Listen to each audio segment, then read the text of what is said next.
What is up, guys? Welcome back to another episode of the Fantasy Fellow Show. My name is Kyle.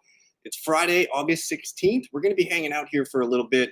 I have a special one for you guys today. Essentially, this is like the 2024 redraft guide. I'm going to call it part one, because I'm probably going to make this video again maybe next Friday, maybe next weekend, going into the redraft weekends that we have coming up here. But we're going to be looking at a fantasy depth chart that I made. This is the chart. It's color-coded. It might be a little messy to the eyes, but essentially we're going to go through all 32 teams today, team by team, player by player. We'll talk about just a quick, maybe 2-3 minutes on each team, but I'm just going to basically tell you guys what I'm thinking and who we're targeting from each team. And I turn comments off on the live chat. So if you guys are hanging out with me live, I appreciate you on this Friday evening. We're going to get you guys ready. I turn the live comments off so I could just focus and get everything in one concise video that people can consume. So we're going to hop into it. And before I guess we hop into it, I just want to say we are running a monthly promo here. If you guys want to check out thefantasyfellowship.com, the members tab, man, I went through and I updated all of my projections. You have the projection cheat sheets. You have the rankings cheat sheets, because projections do not equal rankings. But you also have, complete projections document, which gets you, it's going to look like this, where it's just basically filtered by PPR, and it's got all my stats and things down here. And if you go all the way to the bottom, you'll find the QBs down here too. So tons of stuff updated for you guys on the fantasyfellowship.com. We are going to just hang out and get it going, man. Let's get this 2024 redraft guide underway. If you guys are drafting this weekend, let me know. We can, you guys can hit me up on Twitter or whatever with some questions. But here we are, the big cheat sheet here with the fantasy depth charts. I went through yesterday and I imported the ADP from Fantasy Pros. They use like ESPN Sleeper and a couple other, I think, whatever RT Sports is. They have some consensus ADP that I used to make this. But what we're going to do here, we're going to go division by division. We'll start with the AFC East. We're going to talk about Buffalo. Let's get Buffalo Bills on the screen here. Let me just try to make it, I guess we'll stick it like that. All right, so the Buffalo Bills. What do we need to know about the 2024 Buffalo Bills? Josh Allen is the first Buffalo Bill off the board at 24. James Cook's 35. And then we have Kincaid right there at 50. And then there's a drop off to the receivers. You have Keon Coleman 101, Curtis Samuel 132, and Khalil Shakir 137. The way that I'm playing Buffalo this year is I want to be interested. I usually don't like to be the first guy to pull the first QB off the board, because there's only downside to me here. And instead of taking, a really good running back receiver at pick 24, you're taking Josh Allen, and he's coming off a massive year where he had 15 rushing touchdowns. He had Stephon Diggs, Gabe Davis. Things are a little bit different now. That offense really liked to run the football down the stretch last year. I do have the numbers pulled up somewhere here. Let me see if I can find them. But last year when Joe Brady took over the offense, we saw a huge, not a huge difference, but enough of a difference to make me hesitate on what this offense is going to look like. Over here on the far right of the screen, weeks 1 through 10 was the old offensive coordinator. Joe Brady comes in weeks 11 through 18, and the passing yards fell per game for about 22 yards per game. Rushing totals went up to 150 yards per game, up from 116. Total yards per game came down because they were running the ball using more clock. That way, Josh Allen went from 35 pass attempts to 32.71 pass attempts per game. And James Cook was the biggest beneficiary of the Joe Brady offense. He went from 12 carries a game to 16.7, and his targets went from 2.8 to 3.7. So more emphasis on the running game when it got to Joe Brady. So I'm not taking Josh Allen, the first QB off the board. I would prefer to wait.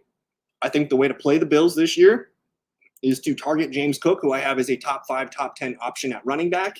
Again, the offense leaned heavily into James Cook down the stretch last year. He was a top 10 running back down the stretch, and he looks like he can be your RB1 this year. He looks better as your RB2. You can get him in the 3rd round. I think that's fair value for a guy that you're going to leave in your RB2 spot every week. And then if you don't like James Cook, man, you got to take a swing at these receivers. And I'm including Kincaid in the receiving group because I think, the market has been pretty set that he's going to be the most trustworthy guy week to week. And it sure sounds like he's had a pretty good camp. And he qualifies to one of my main ideas, which is draft a top 5 player at each position. So that's clearly Dalton Kincaid, man. I think he can be a top 5 tight end this year. I do worry a little bit about his snap count. They like Dawson Knox. Maybe Dalton Kincaid is on the field 60, 70% of the time. That's typically not what I'm looking for in a tight end, though. I'm looking for more 70 to 80% at that option. So for me, between Allen, Cook, and Dalton Kincaid, I'm more in the James Cook camp. He's the bill that I target for receivers. Take a stab at one of these guys. I think Khalil Shakir was the big winner in the preseason because he was on the field pretty much all the snaps. I think Keon Coleman's nice as a sleeper. I don't know if I'm going to feel comfortable. To me, he's basically Gabe Davis, where every week you're going to be kind of boom bust, hoping for some big plays. So I like Keon Coleman. I think he can grow, but my money is on Shakir or Curtis Samuel being more trustworthy in my lineups this week. In full PPR, give me Curtis Samuel at 132, the 11th round. Sign me up for that. And then I think Khalil Shakir is worth putting on the bench as well. So overall, Buffalo, man, I like it. But, dude, they're kind of like the Green Bay Packers, where they're just going to be dishing the ball out to a lot of guys, and it's going to be different every week.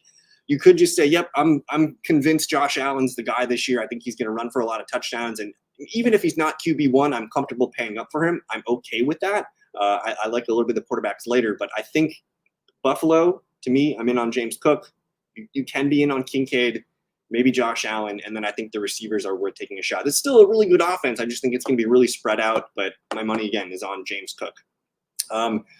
So Buffalo done. Let's move into Miami. Miami's very condensed. We like the Dolphins' offense. It's one of the best offenses in the league. They do tend to trail off, though, in November and December, so keep that in mind as the weather gets colder. But Tua Tagovailoa coming off at 113 ADP. He's not necessarily being drafted as a top 12 quarterback, but he can be. He's going to have a lot of spike weeks. He just doesn't offer a lot as a rusher. So I think in your traditional 10 and 12-man leagues, Tua Tagovailoa, probably not your QB1. Now, the way to get Tua on your team in those leagues is to say, yep, I'm going to draft Anthony Richardson and Tua. I'm going to draft, Jaden Daniels and Tua. Make him your QB2 selection in that way. But he could be one of the quarterbacks that you are streaming and starting the first month and a half or two. But I do get nervous about him down the stretch into November and December. Obviously, Tyreek Hill is the offense here. He's the 3rd overall pick in fantasy football drafts right now. I like him there. I still prefer, CeeDee Lamb. I might take Jamar Chase over Tyreek Hill, assuming that contract gets done soon. But to me, he's wide receiver 2, wide receiver 3. He is getting up there in age, so that does worry me a little bit, but he's still one of the best receivers in the game. Outside of CeeDee Lamb, he was the wide receiver 1 last year. 20-some points per game. I'm fine with starting my draft with Tyreek Hill. If you want a top 5 option at receiver, you grab Tyreek. You come back in round 2, and you can grab some of these running backs that we'll talk about throughout the show. Otherwise, Jalen Waddle, man, presents a pretty nice value. He's going in the beginning of the 4th round, which, sign him up. I think he can be your wide receiver 2 with some upside for you. He's got some boom weeks for sure. He looks great as your wide receiver 3. Being in the 4th round, you could grab 1 running back in the first 3 picks, 2 receivers, and say Waddle's going to be my wide receiver 3 flex. I think positional value-wise, that's where he looks really good. And then the running backs here, Raheem Mostert goes 73rd overall, so first pick of the 7th round. Devon Achane, the second to last pick in the 2nd round. So he is very exciting. He's small. He's fragile. We saw him get hurt a few times last year, but he's going to be a guy that when he gets the ball, big plays happen. And I do think he's going to be more involved as a receiver this year. So full PPR leagues, I like to see if Achane can come back to me in the 3rd round. If you start your draft, say you grab CeeDee Lamb at the 1 or 2 spot, you come back and you can grab, another receiver, say Drake London at the end of round 2. And sometimes Devon Achane's there, and he qualifies as one of those top 5 upside running backs for me. So I am in on Achane. I like to see if he can go into the 3rd round. If you want to take him into round 2, I think I'm fine with that. But again, keep in mind, he is a smaller, more fragile back. He's not going to be a bell cow ever. He's going to be a guy that gets 10 to 14 carries in a game. If he runs hot, he runs hot.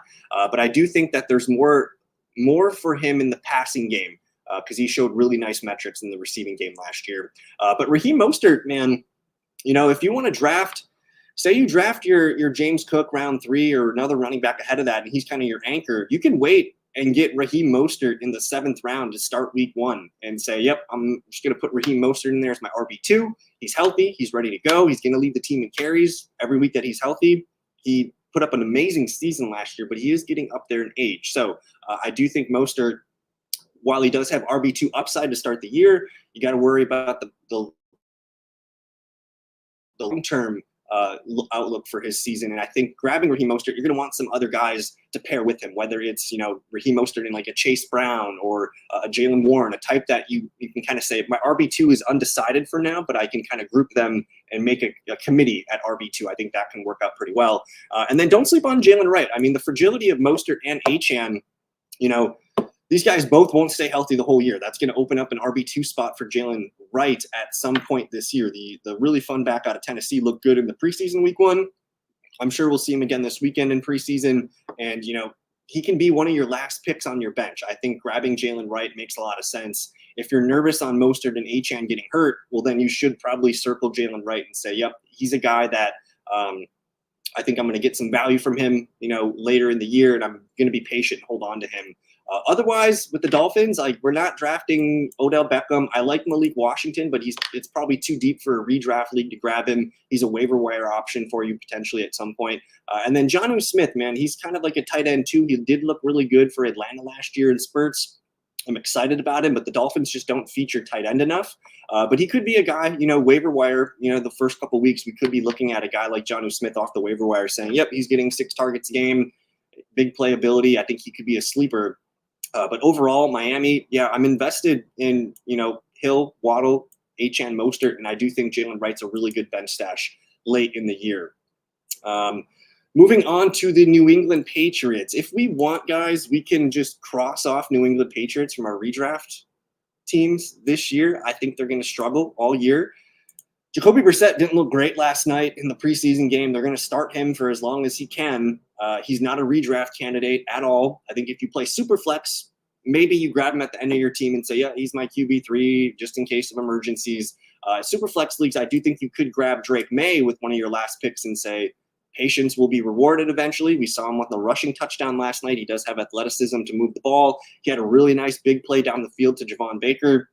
Came up incomplete. But I think Drake May is a guy in Superflex leagues that could be of interest, not so much in one QB leagues. But otherwise, how are the Patriots going to move the ball? I mean, I think Ramondre Stevenson's a really good back, but man, I have a little bit of questions on the offensive line. I think Brissett and May don't really move the needle much at QB to make teams not want to load the box and stuff Ramondre Stevenson. So to me, at pick 65, I think there's better picks in that range for me. So he's not a guy that I'm drafting a lot in redraft leagues. I like Ramondre. He can be your RB2. If you want to grab him, go ahead. But the thing that I really don't like is they brought in Antonio Gibson to kind of be a receiving change of pace back. And Gibson's a great receiving back. So that kind of takes a little bit of the steam off of Ramondre. You're looking at a bottom 5 team in the NFL. I traditionally don't want to grab a running back on that team. So the Patriots are a work in progress. I do think there could be some value, though, in these 2 wide receivers. Put one of these 2 guys on the end of your bench, whether it's Jalen Polk, the exciting rookie receiver here, or Demario Douglas, who I think is a chance to lead the team in receptions and targets this year. I don't mind putting these guys at the end of my redraft bench. Otherwise, Javon Baker, Kendrick Bourne, these guys are more waiver wire projects. And then if you need a tight end too, maybe Hunter Henry can be a guy that we depend on. But overall, I think I'm comfortable moving away from New England in fantasy football this year. So we'll move into the New York Jets here. And the Jets are a team that I'm pretty excited about. I think they have a lot to offer offensively here. And you got to make a decision on Breece Hall and Garrett Wilson. Breece Hall is going 4th overall. Garrett Wilson 13th overall.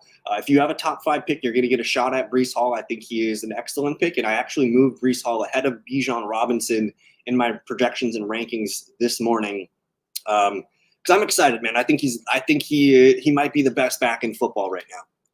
And it's a leap of faith with Aaron Rodgers being healthy for the whole year. They did bring in Tyrod Taylor, so he's a competent backup, much more better of a backup plan than they had last year. But I think Breece Hall, top 5 threat, he qualifies as one of our top 5 running back swings. You take Breece Hall in the top 5, you can come back around and grab a receiver and continue to build your receiver depth after Breece Hall. And honestly, if you have Breece Hall, you can wait for running backs. We'll talk about a lot of the guys that I like in the 6th, 7th, 8th rounds. And having a stud running back allows me to grab some of those guys that I like. If you don't get Breece Hall and you're in the back end of the 1st round or early 2nd round, you're looking at Garrett Wilson. And in my projections, Garrett Wilson comes out to wide receiver 4. Now, that's, again, banking on a lot of faith in Rodgers playing the whole season. We have seen Rodgers just Adams into one of the best receivers in the league. And that's not all Rodgers. A lot of it is Devontae. But we've seen Rodgers pummel his wide receiver 1 with targets.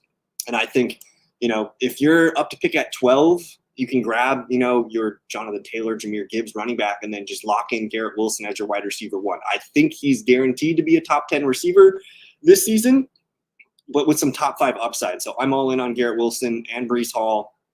After that, I think Mike Williams is just a bench play. Maybe I usually don't like betting on his profile, an older boundary receiver coming off a bad injury.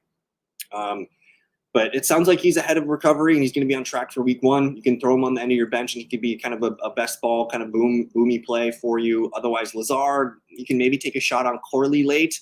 I do think Tyler Conklin's interesting. He's probably a waiver wire tight end, probably not a guy you want to draft unless you go 0 tight end. But Rodgers, did turn Robert Tonyan into a really good tight end for a season or 2 in Green Bay. Conklin could run hot, on touchdowns in the red zone. And then I think for redraft, if you're playing in a 10 or 12 man 1 QB league, I'm not drafting Rodgers. Just with Breece Hall being as good as he is, like Rodgers runs the play countdown. I don't think there's enough plays and he doesn't run the football. So I'm out on Rodgers in a 10 or 12 man league, 1 QB style. His best game's going to be 16 to 18 points. He's not throwing for 300 yards in this offense. He's not throwing 3-4 touchdowns a game anymore. He is kind of just like a safe and steady QB2 for super flex leagues. I think that's kind of what you're looking at with Rodgers this year. But I like the Jets offense. Take a stance on Breece Hall and Garrett Wilson. I think you want to try and maybe talk about one of these guys because if you're in the front half of the draft, you got a chance at Breece. If you're in the back half of the draft, you got a chance at Wilson. But you could just completely avoid the Jets too. I mean, Rodgers is up there in age. It's a little bit risky, but I think they got all of that out last year, and they should be a team that can be very competitive this season. So moving into the NFC East, this is a exciting division. We're going to start with the Dallas Cowboys here. CeeDee Lamb, contract dispute still not happening. It's August 16th as I record this. I do think he's going to play week 1. Just depends if he's got a bag of money with him or not. But I think he will be out there on the field, and they can work on a contract, throughout the season or something like that. But he is the best player in fantasy football this year. The dude averaged, I think, from weeks like 9 to 18 last year, he averaged 28 fantasy points per game, that's elite for fantasy numbers. And it took the Cowboys a while to get him going last year, and for the Cowboys to find their identity on offense and make him the offense. And he's not going to average 28 points per game this season, but he could be, 23, 24, and he could actually put up better numbers than he did last year. So I'm all in on CeeDee Lamb. I think he's the 101 if I have that spot. Grab him at 102, 103 if he falls because of contract worries. But after that, man, a lot of questions. Dak Prescott's still going to be a high volume passer. He's going to throw a lot of touchdowns. He's going to throw a lot of yards. I think he is one of my targets at quarterback this year. I understand, they don't have a lot here, but CeeDee Lamb kind of lifts all the tides. I think Jake Ferguson's fine as a 2 or 3 target. They have Cooks and Tolbert, and honestly, this is the offense they had last year, and it worked out really well for Dak Prescott. He ran really hot. I think he was QB3. He can be your top 5 upside play at QB, and he's going in the 6th round. So instead of pulling Josh Allen at the end of round 2, you could wait and get a really high volume passer in Dak Prescott and enjoy a lot of fantasy quarterback points there. Wide receiver 2, Brandon Cooks, just a guy that I want to put on my bench. I don't know if I'm going to feel comfortable starting him every week, but again, he's going to be the candidate for number 2 targets in this offense, maybe with Jake Ferguson. He's a guy that could be your flex, but he's getting up there in age. I don't know what he's got left in the tank, but he has been with the camp all summer, and it sounds like he's off to a good August here, and he can be a bench stash for you. The ultimate sleeper here is going to be Jalen Tolbert. Probably not a guy we're drafting, but definitely watch for him in redraft or on the waiver wire. I think he's going to be a waiver wire target at some point this season. And then Jake Ferguson down here. He's going in the 7th round.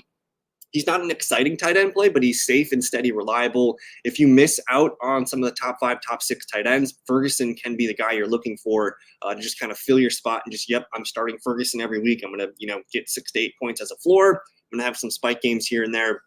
I think he's a top 10 tight end this year. And then the running backs, man. Ezekiel Elliott going off 106 in the 9th round. Rico Dowdle going off 149 in the 13th. Zeke looked usable last year for the Patriots. He's still a good receiving back. He can still pass protect, but he just doesn't have the juice. He's going to be kind of a plotter, but a guy that could rack up volume. So I think if you miss the boat on some of the running backs, like he could be a low end RB2 for you, probably better as like a bench RB3. But in that range, I'm taking I'm taking swings at other running backs that have more upside than Zeke. I'd rather wait to take Rico Dowdle, who just might be better than Ezekiel Elliott. And he will have a base role. Rico Dowdle will have a base role in this offense. And if he is better than Zeke, he could just be the RB1. So I'm taking shots on Rico Dowdle in the 12th, 13th round. And then keep an eye on Royce Freeman, who they've liked. He was one of their only signings in free agency. They like him.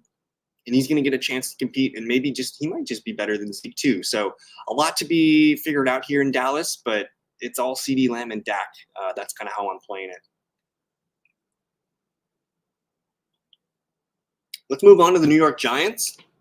And honestly, the Giants are pretty simple. It's Malik Neighbors and Devin Singletary. There's really nobody else that I want on my redraft team.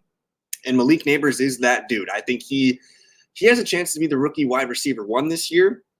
He's going to be probably a early second-round pick next year in redraft leagues. That's my bet. And even if Daniel Jones and Drew Lock are not good at quarterback, Malik Neighbors can still get open and lead this team and be the offensive focal point. So I have Neighbors as like a really strong wide receiver 3. He can be your wide receiver 2 for you, but in the 5th round, man, like he's going to catch 80, 90 passes this year if he stays healthy. He is the whole offense. He's going to flirt with 1,200 yards. He's a big play. He might be low on touchdowns, but he's a volume earner in this offense. So full PPR, sign me up for Malik Neighbors. I think he's really special. I loved him at LSU, and he's going to be kind of like a Jamar Chase rookie season type candidate. Maybe not so much on the deep plays, but he's a guy that's going to just rack up receptions and targets. And then after that, I was liking Tyrone Tracy, the receiving back project there out of Purdue in Iowa, but he got hurt. Ankle injury, and now we're looking at Devin Singletary kind of being the bell cow back here. Eric Gray did look good in the preseason, but they're going to give Devin Singletary a bunch of touches. It's kind of not a sexy but if you're just going to get from him here, I think it can work. Otherwise, yeah, we're not drafting Daniel Jones in a redraft league. We're not drafting a tight end here. I do like Theo Johnson as a sleeper. We'll talk about him on the waiver wire at some point this year. And then maybe Wan'Dale Robinson is like the last pick on the bench, just because I think he's a good target earner. But Hyatt, Slayton, these guys are unreliable. The Giants, it's all Neighbors and maybe Singletary for me. We'll talk about the Philadelphia Eagles next, a little bit more exciting here. I think the Eagles are a bounce-back team this year, and despite them playing pretty badly down the stretch, Jalen Hurts was still a top 5 QB. He is my QB1 this year, and I am comfortable taking him in the 3rd round where he goes. He, to me, is more likely to get to that 15 touchdowns than Josh Allen is.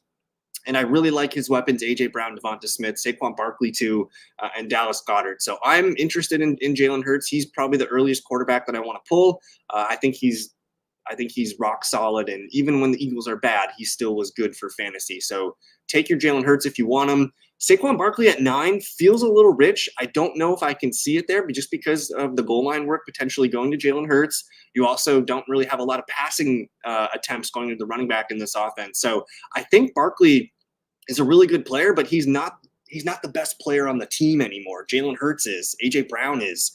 Devonta Smith might be better than Saquon Barkley in fantasy this year too. But I think just where he was in New York last year, he was the offense. Saquon Barkley's more of a complement to the offense this year. So I liked Barkley. He's more of a low-end QB1, like a top 10 running back for me, not so much a top 5 pick. So I don't take him there at 9 overall. If he falls back to me in the 2nd round, that's where I pull him. But I would much rather take A.J. Brown in the 1st. If I have the 9th, 10th, 11th, 12th pick overall, A.J. Brown, the first half of last year, he was wide receiver 2. He was just on fire, and I want to bet on A.J. Brown. He's one of the most talented receivers in the league, and he's one of your top 5 upside plays. And honestly, this new offensive coordinator, Kellen Moore, I think he's going to get the receivers more involved and moved around and more motion and more fun things before the snap. So I really think Devonta Smith is a smash. If I'm drafting any Eagle at ADP, it's Devonta Smith round 4 all day. Pick 46, I think he's a top 20 receiver option. He's going way too late in drafts right now. I think he's more of a third-round pick, honestly. And he could be the leading guy in receptions and targets on this team. If he is the slot receiver and they're doing more things with him, moving him around, he's a problem. So I love Devonta Smith. Keep an eye on Johnny Wilson, who is the wide receiver 3, potentially. Paris Campbell. We're not going to use these guys for fantasy, but just keep an eye on that. And then Dallas Goedert, man, he's been one of my favorite tight ends to watch the last few years, but it's not happening. He's kind of the third fiddle for the receiving options. He's got a lot of upside some weeks, but I think he's too volatile. And if he's your starting tight end 1, you're probably going to be a little frustrated. So I like Goddard. You can grab him, but you're going to need another tight end, I think. So for him to hit, you're going to need an injury to A.J. Brown or Devonta Smith. So keep an eye out for that. I think I'm all in on Hurts, A.J. Brown, Devonta Smith. I think it's a little bit too rich for the ADP on Saquon Barkley. Alrighty, the Washington Commanders, man. And Harris, if you're out there, buddy, Jaden Daniels. In a 1 QB league, 10-man, 12-man, 14-man, I want Jaden Daniels. He could rush for 800 to 1,000 yards. He could rush for 10-plus touchdowns. He could throw for 3,500 yards. He could throw for 20 touchdowns. He is baby Lamar Jackson. I love him. Joe Burrow had the greatest college season of all time at quarterback just, a few years back at LSU. Jaden Daniels one-upped him. He averaged about 40 fantasy points per game as a quarterback last year, which is insane. We're looking at the next great elite rushing upside QB here. And he's going to take some hits. But man, oh man, he has a high floor. If I'm drafting this weekend, my game plan is probably Jaden Daniels and like Trevor Lawrence. I'm going to get 2 quarterbacks there and run it with them. I think that's the play this year. Jaden Daniels is the offense.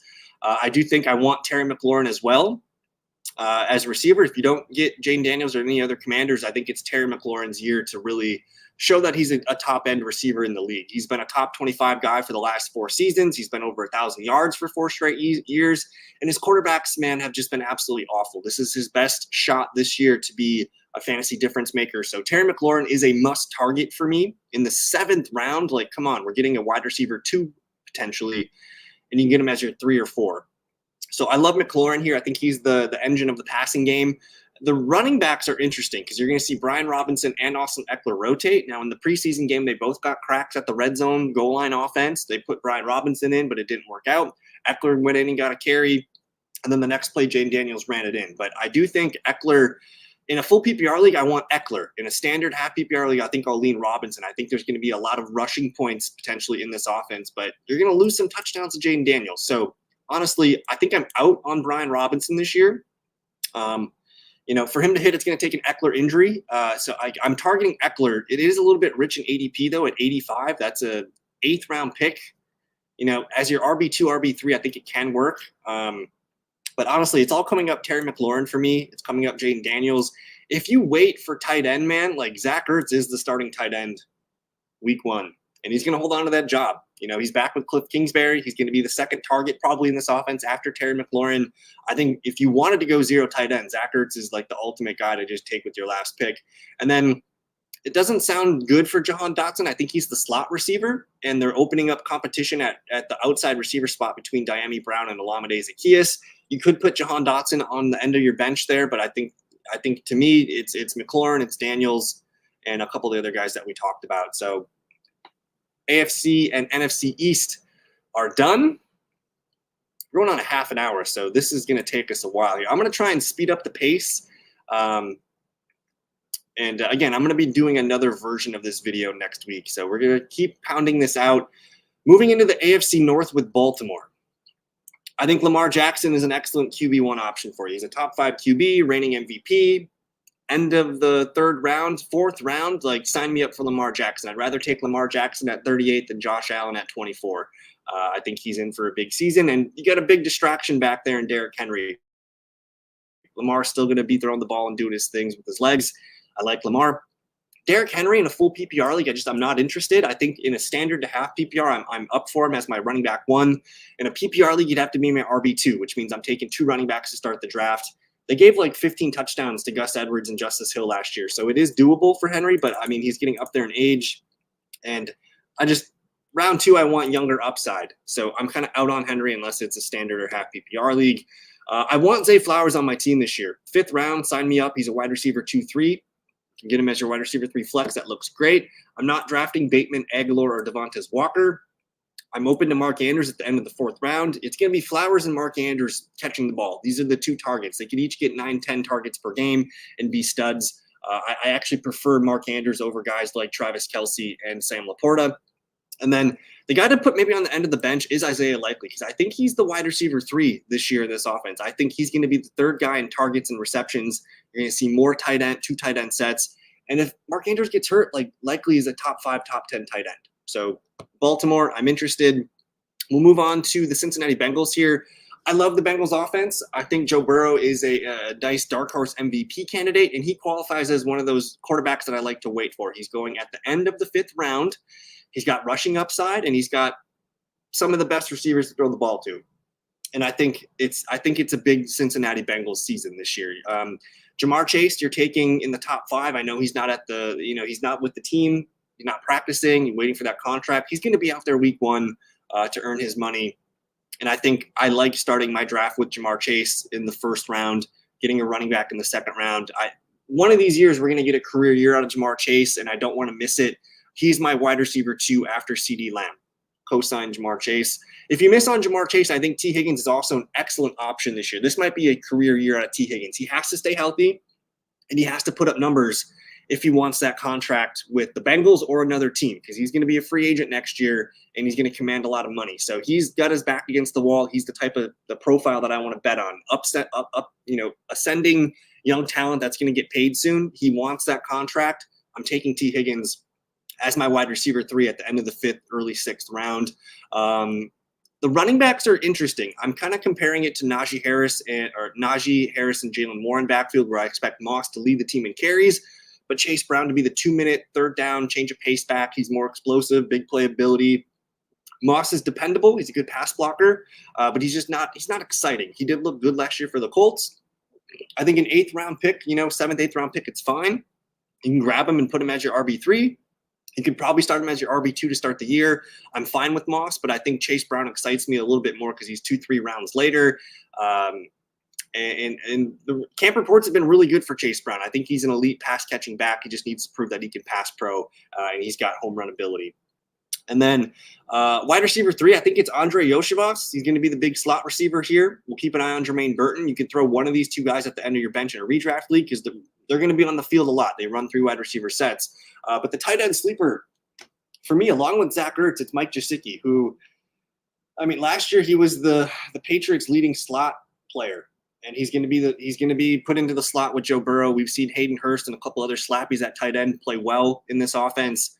Mike Gesicki, leading tight end for Joe Burrow, worth a last round pick as your tight end 1. So I'm very excited about the Bengals. We'll move on to the Cleveland Browns. I'm not sure how I feel about the Browns this year. Amari Cooper is the first player off the board at 53. It's a 5th round pick on a guy that should be a wide receiver 2. You can get him as your wide receiver 3. I think that's fair value.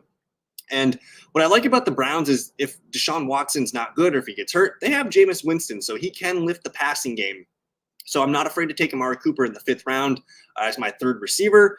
After that, though, David Njoku does qualify as a top 5 tight end option for me. So if I missed the boat on some of the guys I like earlier, I'm fine taking Njoku. But after that, I'm kind of questionable here. I think Jerome Ford is the starting running back for at least the first 4 games, but it's going to be a committee. Deonta Foreman's there. They like Pierre Strong. They have Naheem Hines. I think Ford can be a low-end RB2, but Nick Chubb's coming back at some point. So I just don't see the longevity for Jerome Ford.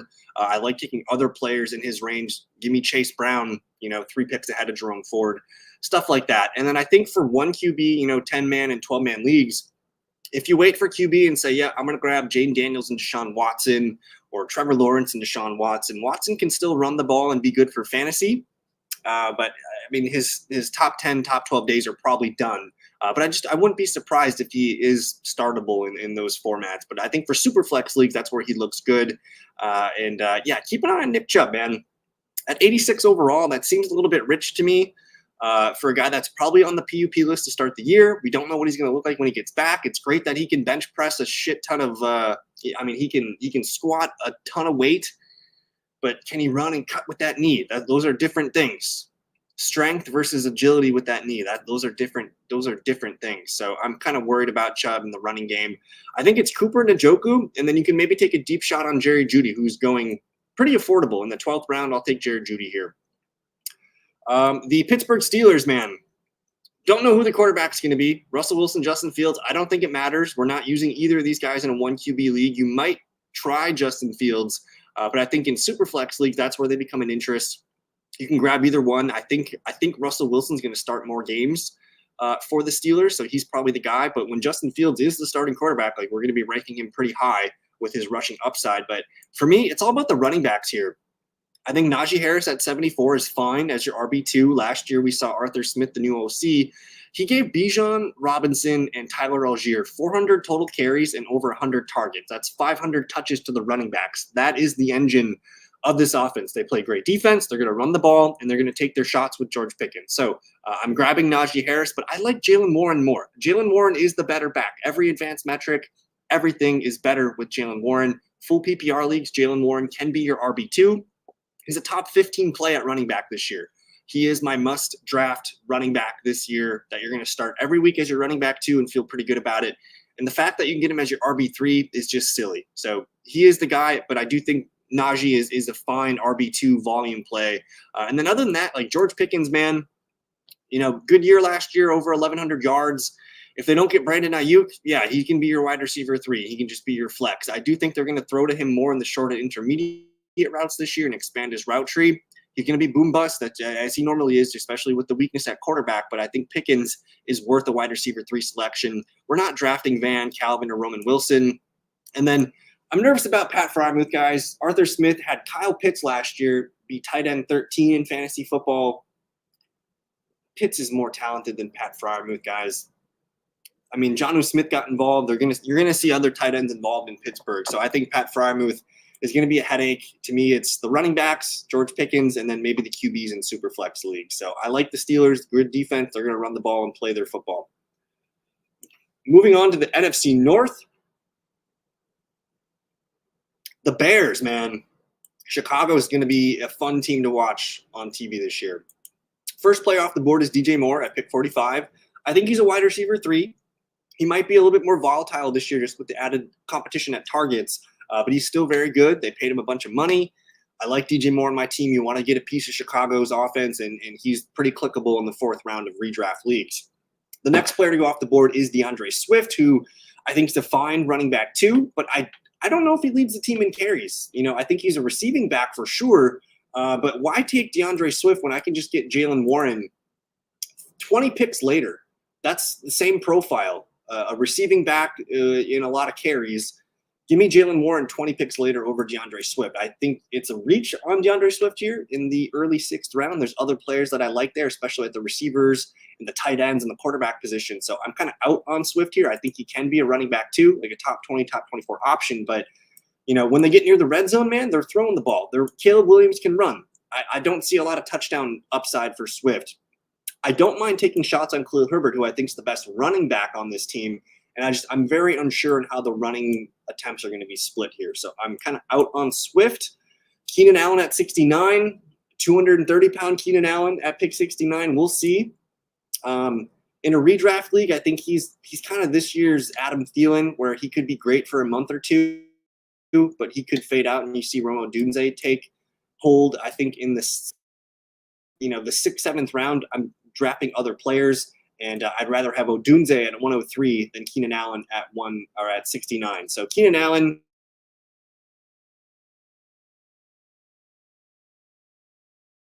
at 103, you can put him on your bench and just let him get his feet wet and just slowly get better and better as the season goes on. And then we have to be out on Cole Kmet. The tight end usage was not good. Shane Waldron, the offensive coordinator, runs a lot of 2 tight end stuff, and he's coached Gerald Everett for a handful of years at the Rams and Seattle.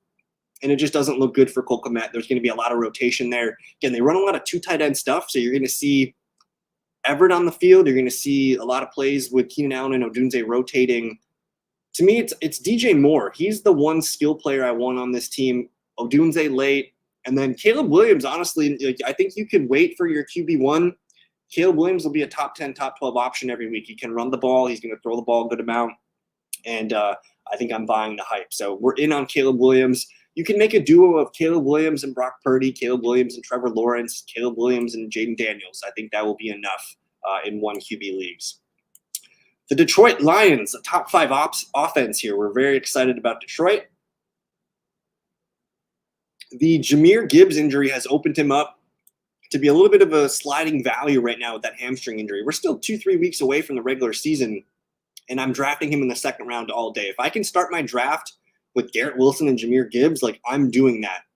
That's such a great spot to be. So if you're in the 11-12 spot, you can grab your Gibbs or your stud receiver and see if he comes back around to you. I think he's an ascending player, and he's going to get a lot on his plate, a lot more than he did last year. Otherwise, Amon-Ra St. Brown, man. Him going 8th overall, if you're in the middle rounds here, he's on your list. He's one of the safest first-round picks you can make. He's going to get a ton of targets, receptions, yards, and touchdowns. Really bulletproof, honestly. He is the guy that I think is the safest first-round pick you can make. So I'm in on Amon-Ra in the middle of first round. And then after that, I think Laporta is nice, but 26th overall, man, if you just are I just want to lock in my tight end and just not worry about it. I think Laporta's fine. He's the number 2 target in this offense. But I don't know if he's the number 1 tight end overall this year. I think he's a top 3, top 5 lock. But I think in that third round, I think I'm taking running backs and receivers there because I like some of the tight ends after him too. So I'm fine with Laporta if you want him in the third round. I prefer to wait. Especially if you start your draft with Amon-Ra or Gibbs, I'm not putting Laporta on that team. And then after that, Montgomery at 62, I mean, if it's a standard or half PPR league, sure, but not in a full PPR league. He just doesn't have the ceiling that I'm looking for. He's really safe and steady, but he's going to be 70 to 80 yards and a good chance at a touchdown every week. So in those leagues, I like him, but not so much in full PPR. He does have a lot of upside, though, if Gibbs does hurt that hamstring. So if you want him as your RB2, I'm fine with it. Just 6th round feels a little expensive to me for a guy that has a 10 to 12 point ceiling most of his weeks, 60 yards and a touchdown, something like that. And then Jared Goff, man, if you want to wait for Goff and Caleb Williams as your QB duo, I'm fine with it. Goff's an excellent QB2 option for super flex leagues. Caleb Williams is as well. So get invested in the Lions offense. I think I'm out on Jameson Williams. We're just never going to feel comfortable drafting him and starting him every week. He can be a guy that you put on your bench, though. Round 9, 10, that's a pretty good price for a guy that is a former first-round pick and has a lot of ceiling, in a given week. So I like the Lions. Gibbs and Amon-Ra are the targets for me. Green Bay Packers up next. All right, the first Packer off the board is Josh Jacobs. And I'm coming around to Josh Jacobs as being a really strong running back this season. A.J. Dillon is the RB2, and we know A.J. Dillon's not good. Marshawn Lloyd can't stay healthy, hamstring and groin and hip injuries and things like that. So this is opening up the season here, Josh Jacobs to potentially be the bell cow back out the gate. We don't like Dillon. Lloyd is a project. Jacobs could be thrust into a lot of touches, 15 to 18 carries per game, 2, 3, 4 targets per game. He is a safe and steady RB2 that can perform as a top 5, top 10 running back every week. And just because the passing game is so damn good there in Green Bay, you're going to see a lot of light boxes for Jacobs. So he's going to keep the offense on track. 4 or 5 yard runs will be a normal thing there. I'm buying Jacobs. Round 3, if you start, receiver, and you want Jacobs as your low-end RB1, I think that can work. And then after that, you have Jordan Love at pick 71. He's one of the quarterbacks that I like to wait for in a 1 QB league. Instead of getting Hurts, Josh Allen in the 2nd, 3rd round, Lamar in the 3rd round, I can grab Jordan Love at the end of the 6th. And he was like a top 3, top 5 QB last year, the last half of the year. And this offense is healthy. It's going to be better, I think, this year. Jordan Love, potential MVP candidate. That's what I'm waiting for. That's what I'm looking for in that 6th and 7th round. Instead of me taking a DeAndre Swift there, I'm going to take my top 5 QB there. It's a really good positional value pick there for Jordan Love. And then the wide receiver 1 here is Jaden Reed. which I kind of, in my mind, he is Zay Flowers. He can run the ball. He's going to be open a lot. They can do some fun things with him in motion and jet sweeps and things like that. He's the slot receiver. He's going to be the leading reception and target player on this team. And he's 2 to 3 rounds cheaper than Zay Flowers. Jayden Reed is a must target at pick 81, end of the 7th round. Like, he's your wide receiver 3 flex. Absolutely love Jayden Reed. Christian Watson, kind of like Jameson Williams, he's going at pick 100. Boom bust player that has a lot of upside, but we've seen it with Watson. We've seen him be startable in fantasy football. I like Watson on my bench, and I think Romeo Doubs, put him on the bench, man. If Christian Watson gets hurt and Doubs and Wicks get pulled up into 3 wide receiver sets, someone's winning here between Doubs and Wicks and Watson. One of these receivers will be startable this year. So I'm taking shots on all these guys, Watson, Doubs, and Wicks. If I don't get Reed, I'm taking one of those receivers. Even if I have Josh Jacobs, I'm still taking one of these receivers. So don't be shy. Grab one of these guys on your bench because there could be some clarity at some point where we're starting these guys. And then at tight end, like Luke Musgrave, man, probably not a top 10 tight end, but if you miss the boat and you're going to go, Luke Musgrave and Zach Ertz, I think that can work and you just play the matchups. Tucker Kraft's been missing a lot of time with the torn pec. Musgrave's been locked in, and if he stays healthy and he evolves year 2, I think he's a fun upside tight end 2. We'll say that. So I like the Packers a lot. Grab Marshawn Lloyd with one of your last picks and enjoy, just being patient with him and waiting to see if he can get into the lineup. The Minnesota Vikings have been taking hits all summer here. Justin Jefferson at 6 isn't a void for me, guys. I'm taking Amon-Ra. I think I might be taking A.J. Brown. I'm taking Breece Hall and Bijan. I'm sorry. I don't trust Sam Darnold. I don't trust Nick Mullins. I don't trust the Vikings to win a lot of games. I love Justin Jefferson, but man, I think he's one of the riskier picks in the first round. The Vikings are looking at a 4 to 5 win season, maybe 6 wins at best. I'm kind of out on Minnesota, guys. Aaron Jones at pick 56, get real. Like in the 5th round, we don't know how many games he's going to play. He's great when he plays, but like I don't want a guy that's only going to play 8-9 games. So he's a dice roll. Why take Aaron Jones in the 5th when I can just get James Conner in the 7th? It's the same profile. Top 5 upside when healthy, gets hurt a lot. So I'm completely out on the Vikings. I'm not drafting TJ Hawkinson, who will be lucky to play in October. And the reality is he's an older white tight end coming off a serious knee injury with suspect QB play. Jordan Addison going to get suspended at some point this year. He's the number 2 target for Sam Darnold and Nick Mullins. I don't see it here, guys. I think Sam Darnold's fine in Superflex leagues. I think Aaron Jones is a running back too if you want him there. Ty Chandler is the target here on this whole team. I just want him as my on my bench play. Pick 154 in the 13th round. He's going to be starting. He's going to be the starting running back at some point in 2024. I will take Ty Chandler from the Vikings and maybe Sam Darnold in Superflex leagues. But I'm sorry, maybe that was too harsh. The Vikings are looking like a top 3, top 5 draft pick in 2025. All right. Speeding it up. We're 48 minutes in. I got to keep picking the pace up here. All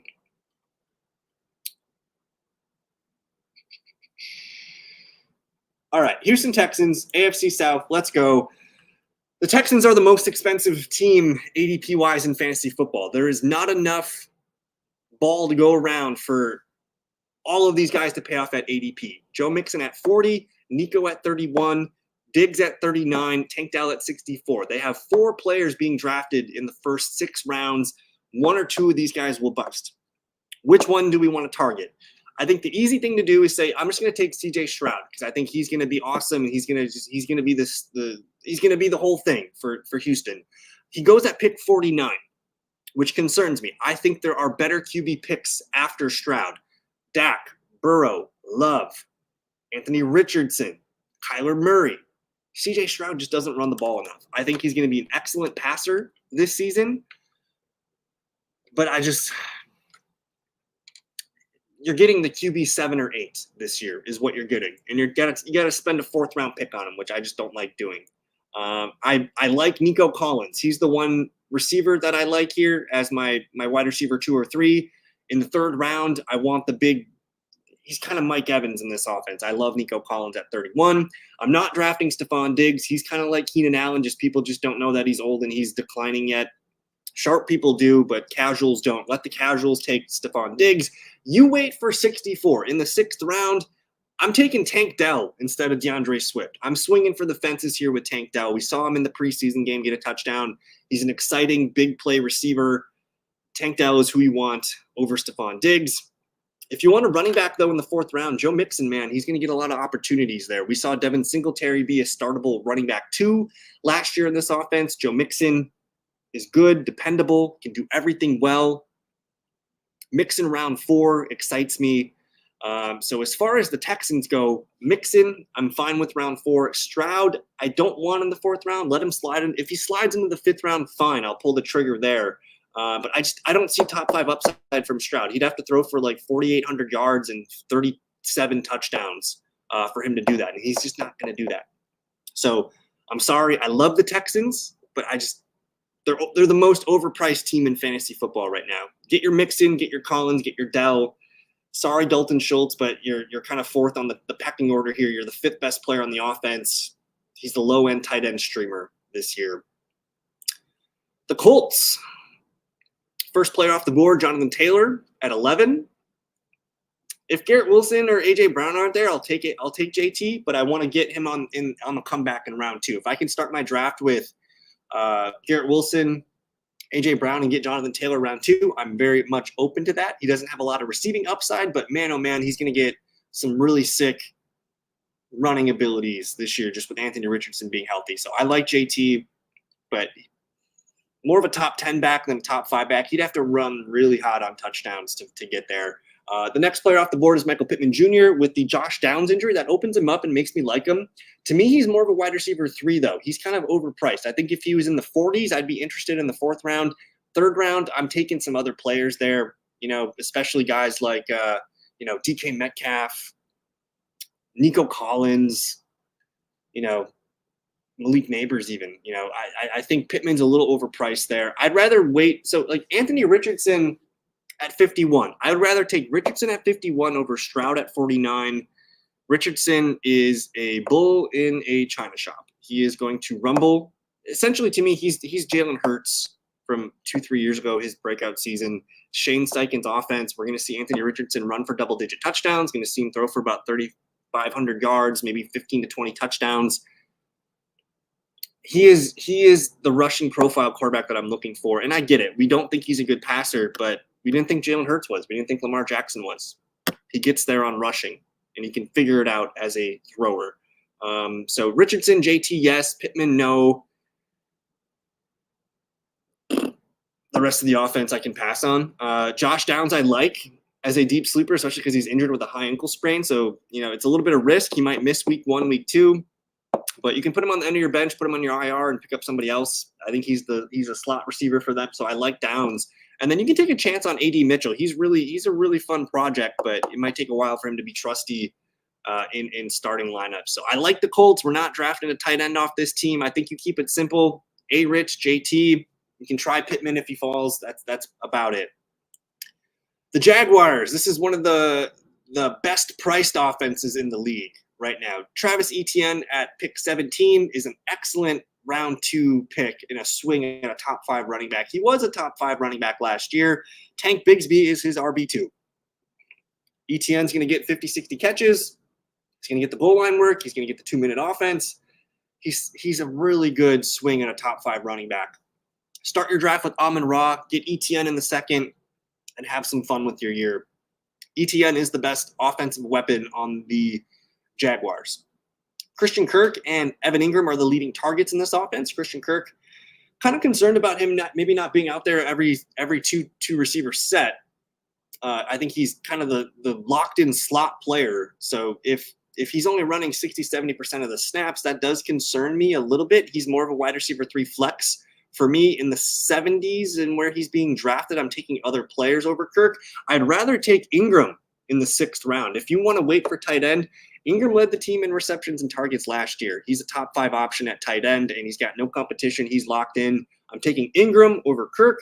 You can take Kirk if he falls. I'm fine with that, but I think Ingram's the better pick in that ADP range. Honestly, give me Brian Thomas Jr. all day. He's been the MVP of the week here on Twitter, on X. Unguardable against the Buccaneers in joint practices this week. Brian Thomas Jr. is the rookie receiver you want to target in the 9th and 10th round of your drafts.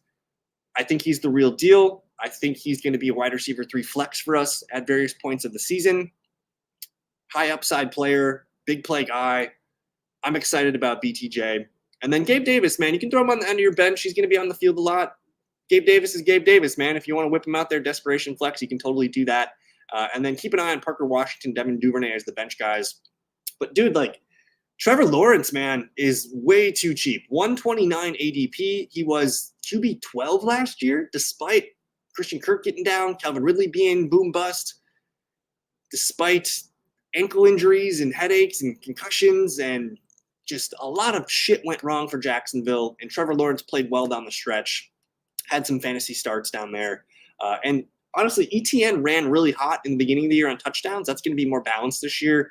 I think Lawrence is a top 10 swing at QB. You can wait for Trevor Lawrence and Tua, Trevor Lawrence and Goff, Trevor Lawrence and Jane Daniels, Trevor Lawrence and Kittle. I love Trevor Lawrence in a duo at QB. Play the matchups. Have fun.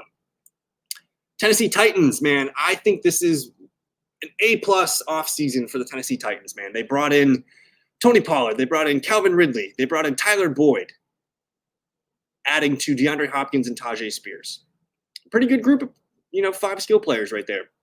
So first guy off the board is Calvin Ridley at 75. I think he's a boom-bust wide receiver 3 flex. The one thing that I like about Ridley is the fit with Will Levis. Will Levis led the NFL in average depth of target last year, over 11 yards per throw. Calvin Ridley, man, deep balls are going to be there. There's going to be a lot of deep ball opportunities. Calvin Ridley can make your week in one play. You're going to see 60, 70-yard touchdowns from Calvin Ridley throughout the year. Fine with him as a wide receiver 3 flex dart. Tony Pollard, the next best player off the board here at 79. Tony Pollard looked amazing, I thought, in his preseason action. He looked like he had the burst back, fully removed from that knee or ankle foot injury that he had with Dallas. I think he's a low-end RB2 sleeper that I like to grab. 7th, 8th round, I think I'm fine paying that price. Otherwise, Tajay Spears at 99 is a really hell of a deal. 9th round pick on a running back 2 flex option in full PPR leagues. Sign me up. I like both Titans backs at ADP. And then DeAndre Hopkins, man, I think he's still the leading receiver on this team. People are kind of overblowing his age and his injury. It didn't seem serious to me. He's dipping pretty hard. I think he leads the team in receptions and targets this year. He was top 10 in target share last year. Will Levis is going to throw the ball a lot to him.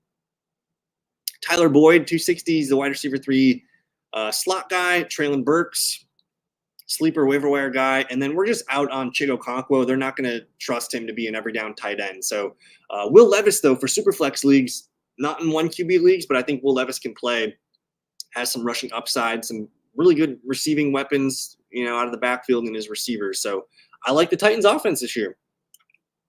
Moving on to the NFC South. All right. Atlanta Falcons. They're going to be fun this year. Bijan Robinson goes off 7th overall. If you're in the 5, 6, 7, 8 round spot there for your first round pick, take Bijan Robinson. I did move Breece Hall ahead of Bijan, though. I was listening to some podcasts by 32 beat writers, and they were talking to some of the Atlanta guys. And the plan is to run the ball 30 times per game, with Bijan getting 16 to 18 of those carries, Algier getting 12 to 14 of those carries. They've been splitting red zone work, goal line work. They're going to do it again to us with Bijan. They're not going to make him the bell cow. Tyler Algier's not going away despite his inefficiencies and not so great metrics. Bijan Robinson, still though, at 16, 18 carries per game, that's 270 to 300 carries in a season. That's 1,400 yards at about 5 yards per carry. That's 8 to 12 touchdowns, running and receiving. That's a ton of receptions out of the backfield. He is a top 5 running back lock for me. Safety, must start running back 1 every week. easiest schedule in the NFL by Warren Sharp, Bijan is your man round 1. Drake London at 25, I think is a really good deal. If you don't get Bijan Robinson, you should be circling Drake London at the 2-3 turn and saying, yep, he's my wide receiver 1. He's my top 5 upside receiver play. And you can get him as your wide receiver 2. It's an absolute steal, man. He's in for a career year. He's the type of profile that I want to bet on. Kirk Cousins can deal. Drake London's having a great camp. I want London on my team.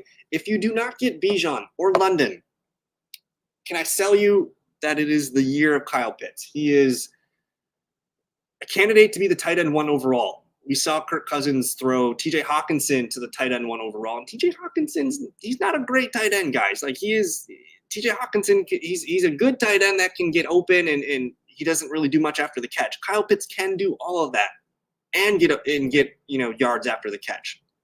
And they're kind of getting him ready he's going to be the number 2 target in this offense. He could out-target Drake London too. He's going to be eating in the seams in the middle of the field. They want Kyle Pitts to be their main guy. So I think if you miss on Bijan, Drake London, I'm circling Kyle Pitts. He is my guy that I draft in the 6th round. I love Kyle Pitts this year.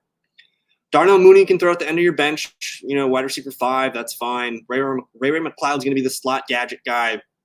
Honestly, Tyler Algier makes a lot of sense on your bench, just in case, if they're going to give him double-digit carries per game and a chance at a goal line touchdown, that's 40 to 60 yards per game and say a 30% chance at a touchdown. He's an emergency RB2 flex play with some massive injury upside on Bijan. And then we're not drafting Kirk Cousins in a 1 QB league because he just can't run the ball. But super flex leagues, QB 2-3 option for you.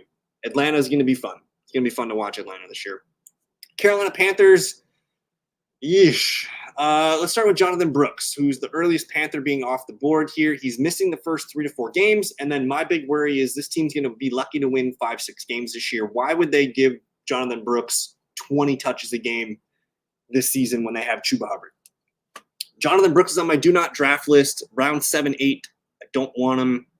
You got to babysit him for a month, IR him, and then you don't even know what you're going to get when he comes back because Chuba Hubbard's going to be the starting back the first few games. He could look really good.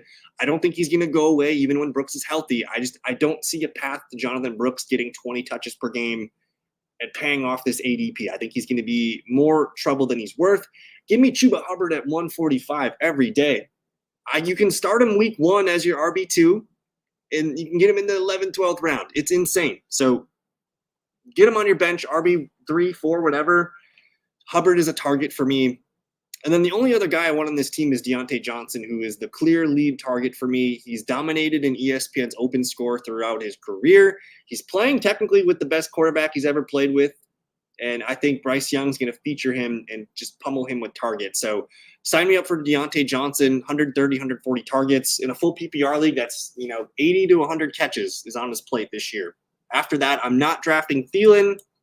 We played that game last year. He looked great at the beginning of the year, but he really wound down the stretch. Leggett, I don't see it. You can put him on the end of your bench, but I think it's a waste of a pick. Mingo's having a good camp, and so is Terrace Marshall. No tight end of note here.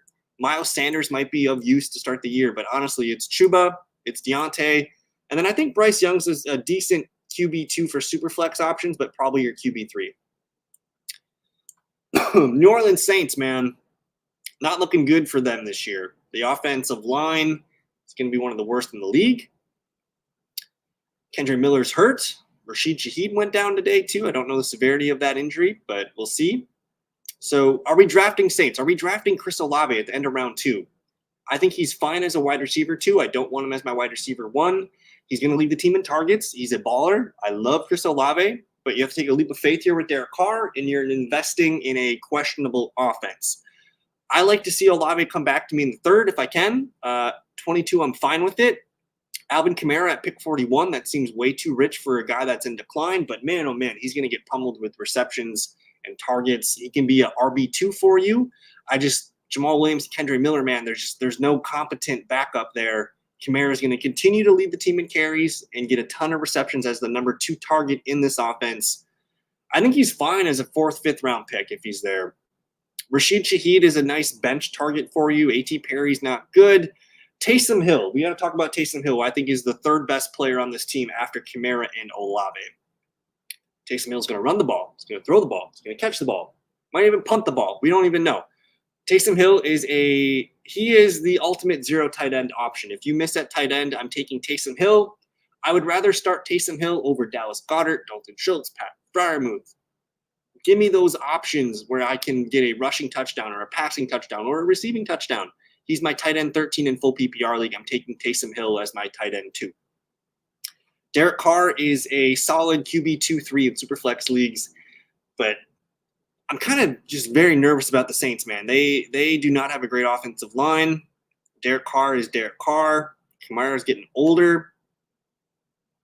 This could be a very, very untrustworthy team to invest in, especially in the second and fourth round of your drafts. Tampa Bay Buccaneers. Rachaad White and Mike Evans go off the board in round 3. Mike Evans at pick 30. Rachaad White at pick 33. I like both guys a lot. I think Rachaad White is an excellent low-end RB1. I like him best as a running back 2 on my team. He will have more competition from Bucky Irving, but he is still the bell cow back here. 250-plus carries, 60, 70-plus targets. Excellent RB2 in PPR leagues, but he can be your RB1. Mike Evans, locked and loaded as a wide receiver 2. You know, he just keeps doing it, man. 1,000 yards and 8 to 10 touchdowns. We'll sign him up for that. The deal on this team, though, is Chris Godwin, who's going to be the slot player for them this year, featured there. I think round 7, you're getting a guy that can be top 20, top 24. If Mike Evans does fall off or get hurt, Godwin's going to be a league winner. I see 80 to 90 catches out of Chris Godwin, a resurgence for Chris Godwin this year. He's my must-draft Buccaneer.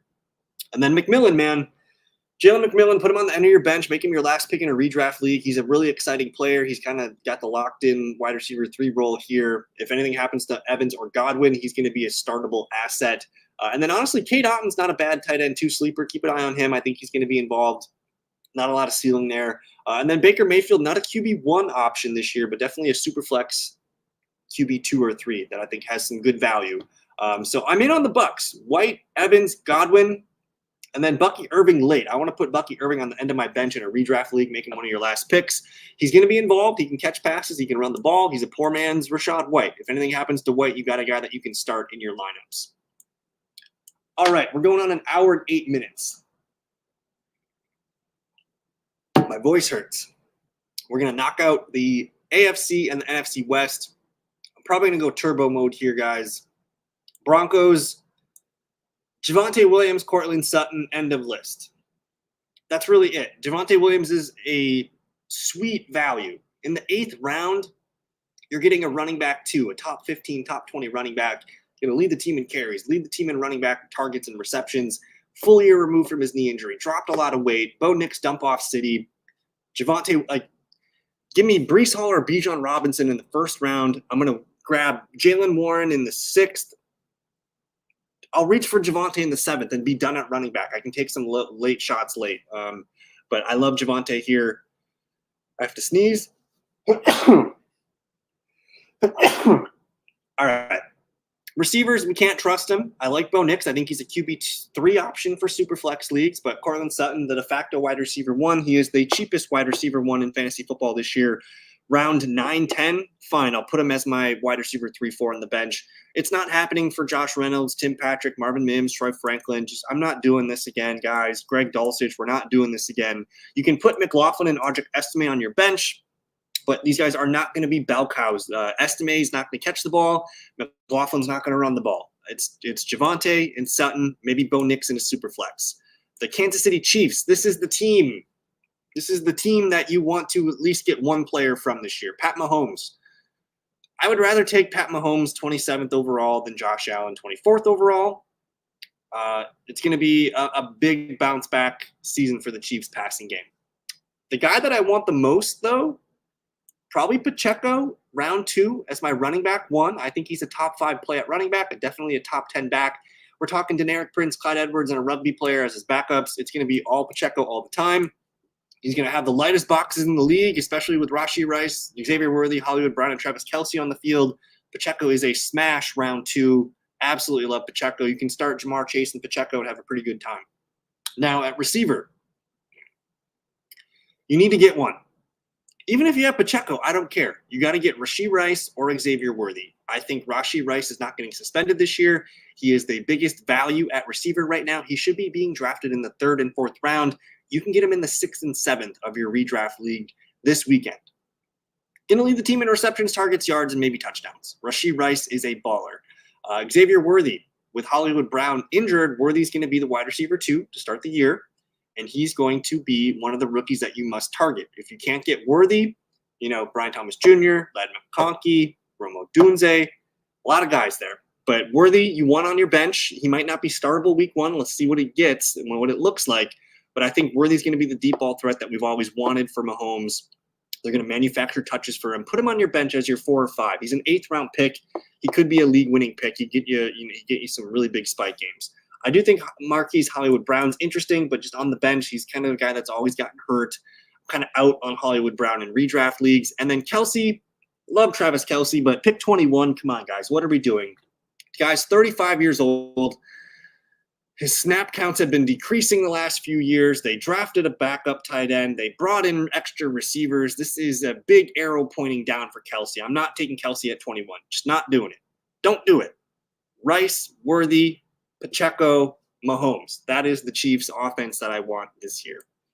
The Raiders, do we have to talk Raiders? Devontae Adams is fine. I can take Devontae Adams in the 2nd round. He's a low-end wide receiver 1. The QB play is going to be better than it was last year. The combo of Jimmy Garoppolo and rookie Aiden O'Connell, it's going to be better with Minshew and 2nd-year O'Connell. So Devontae Adams could be top 5 receiver again this year, top 10 probably. Zamir White, I'm not touching with a 10-foot pole in the 5th, 6th round for a guy that he's basically David Montgomery. 60 to 80 yards per game. But how many touchdowns is he going to get? He only got 1 touchdown in 4 starts last year down the stretch. Don't think he's the passing down back. It's going to be Madison or Lobby. I'd rather take David Montgomery all day there. It's the same profile and a better offense, more rushing touchdowns. Why take Zamir White when you can get the same player in the better offense? I'm out on Zamir White at 66. He would have to fall dramatically for me to take him there. I'm taking my quarterback, tight ends, other players there over Zamir White. Jacoby Myers is fine as a bench stash, wide receiver 4-5. Brock Bowers, though, is the guy that if you miss on some of the top tight ends, Bowers needs to be circled because he does have top 5 upside. We know he's an elite prospect. If you miss out on those guys, I want Brock Bowers on my team in the 9th round. Otherwise, Minshew, O'Connell, not sure who the QB is. You can take stabs on these guys in super flex leagues. I don't see it for the Raiders going well. It's going to be a struggle year. Devontae Adams is the only guy that I really am fine with in my lineup every week. You're going to have to babysit Bowers. You're going to have to babysit Myers and Zamir White. Chargers will keep it simple here. I don't like it. I'm not drafting Herbert as a QB1 this year. He's only a super flex QB2 option. Gus Edwards is interesting, though, at round 9-10 turn. He can be your low-end RB2, RB3 flex play. J.K. Dobbins, we just don't draft players coming off of Achilles injuries and knee tears, and I just don't see it with Dobbins.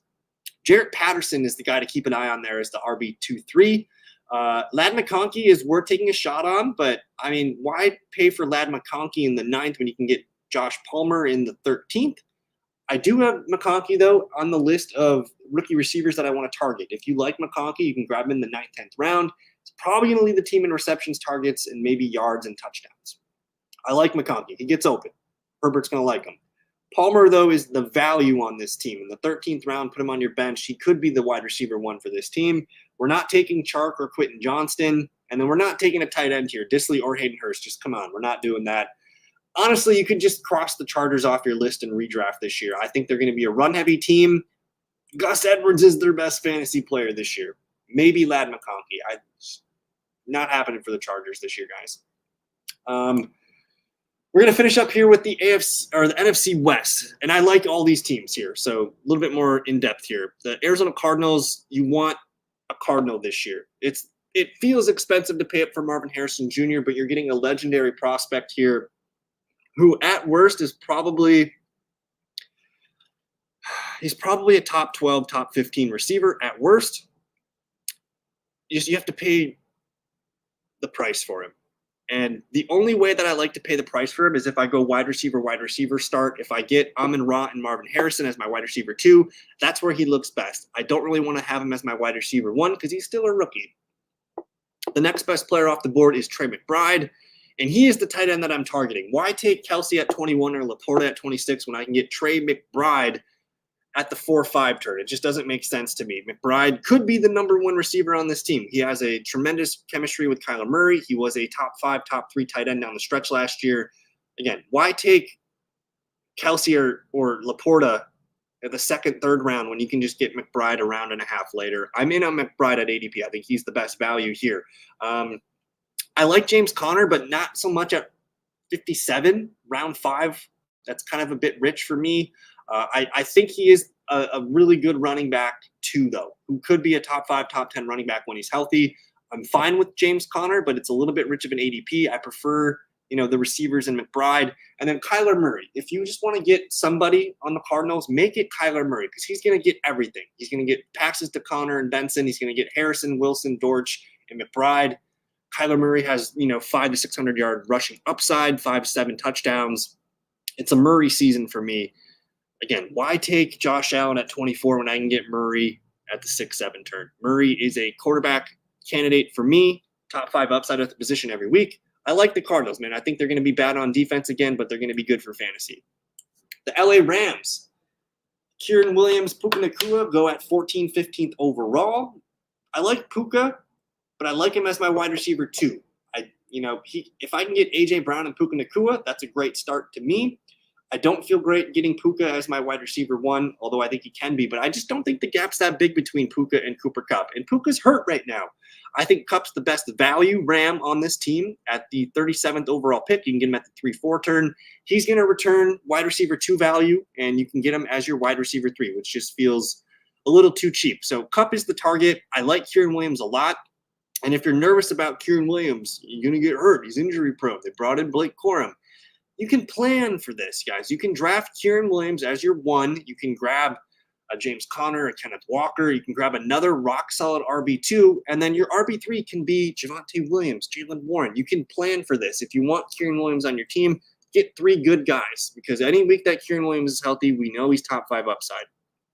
Blake Corum is purely a handcuff stash. He's not a great player. The athletic profile is not it's not great for Blake Corum. He was one of the bottom 5-10 running backs in all the advanced metrics that I looked at for this draft class.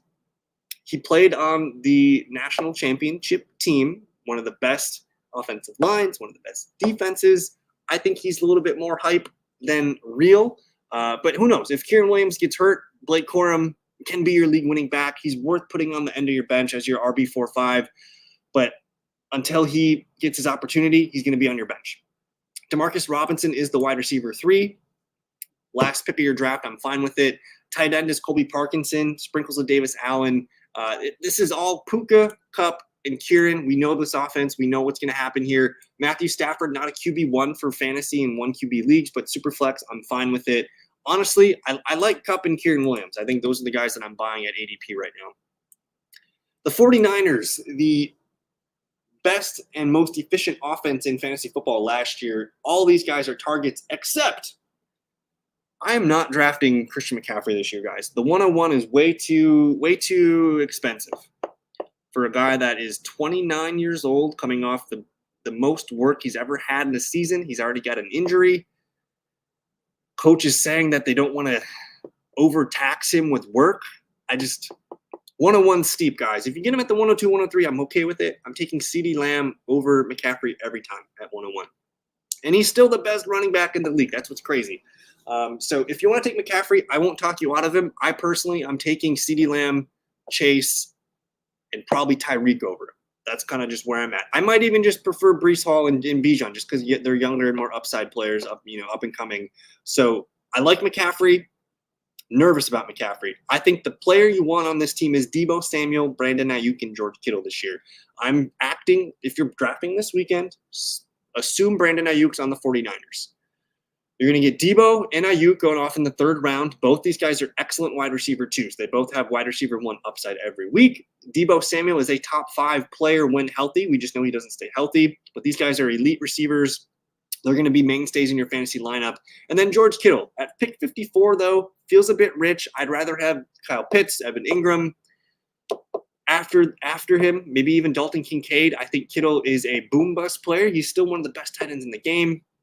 But I think I prefer other people in the 5th round. So to me, 49ers, I'm drafting Debo. I'm attacking the 49ers with Debo and Ayuk. And Purdy, man, like, most efficient season of all time last year. I see him regressing a little bit. He's a guy that I can trust as like a backup QB. If you want to go Jaden Daniels and Brock Purdy, Caleb Williams and Brock Purdy, I think that's what you're looking at here. 49ers are going to be great. The guy to target, though, at the end of your draft is Jordan Mason. Make him the last pick of your draft this weekend. He is the RB2. We know what Elijah Mitchell is, and he's just a walking injury-prone running back that never delivers. Jordan Mason's RB2 for the 49ers. And then Ricky Pearsall, you can throw him on your bench. I don't know if I see it this year. We're going to finish up here with the Washington Commanders. My bad. The Seattle Seahawks. First player off the board is DK Metcalf. We know what DK Metcalf is. He's a wide receiver 2-3. He looks great as a wide receiver 3 in a full PPR league. Fine with Metcalf in standard to half PPR as my wide receiver 2. 4th round pick, safe and steady, 1,100 yards. 8 to 10 touchdowns. I love DK Metcalf. Geno Smith, the Sam Howell, it doesn't matter. They're going to throw the ball just fine. The guy that I want on this team is Kenneth Walker, who I think is entering his prime, and he's going to be a bell cow back this year. I think he's just better than Zach Charbonnet. The offense is going to feature Kenneth Walker, I think, in the 4th, sometimes 5th round. You're getting a guy that can be a top 5, top 10 running back. They want to pound the ball with Kenneth Walker. He's a great receiving back, too. That's what people didn't really think he could do, but he can do it, and he was at very high in the advanced metrics last year. So Walker is a target. If you can't get Walker or Metcalf, Jackson Smith-Njigba is the guy. He is one of the best priced receivers in fantasy football this year. In the 9th round, you can get a guy that could potentially lead his team in receptions, targets, yards, and touchdowns. He is the starting slot receiver on a team that's going to run more 3 wide receiver sets. You also have a declining Tyler Lockett, who's up there in age, and Metcalf, we know, doesn't really win one-on-ones. Metcalf, I like him, but JSN is going to be the guy getting open all the time. JSN can lead this team in those stats. He is a wide receiver 3 for me in fantasy football this year. You can get him in the 9th round. He might be a top 20 receiver this year. Love JSN. Charbonnet is just a handcuff. Put him on the bench. And then Noah Fant, if you need an emergency waiver wire tight end. And Geno Smith. A lot of people don't like Geno Smith this year. I think he can be fine in Superflex leagues. He's not a QB1.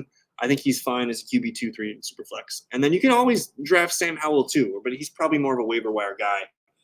But man, oh man, we just finished up the redraft guide, part 1, an hour and 22 minutes, going over all 32 teams, the entire fantasy depth chart for each team. My voice hurts. There's a lot of information. I hope you guys found something interesting or of note in this. Maybe you don't agree with me on everything, but I think most of the things that I have told you today will be very true and will basically help you get through your draft this weekend. So I have one more of these videos. I'm going to do the same video again next week. It might just be condensed. I'm going to try and do it under an hour, speed mode, and we'll pump out all the takes for you guys again. But I want to thank you so much. Go to thefantasyfellowship.com. $7 this month. You guys can get access to all my projections, rankings, cheat sheets, data, articles, and more. It's a steal. So check that out. Happy drafting this weekend. We'll see you guys in another video.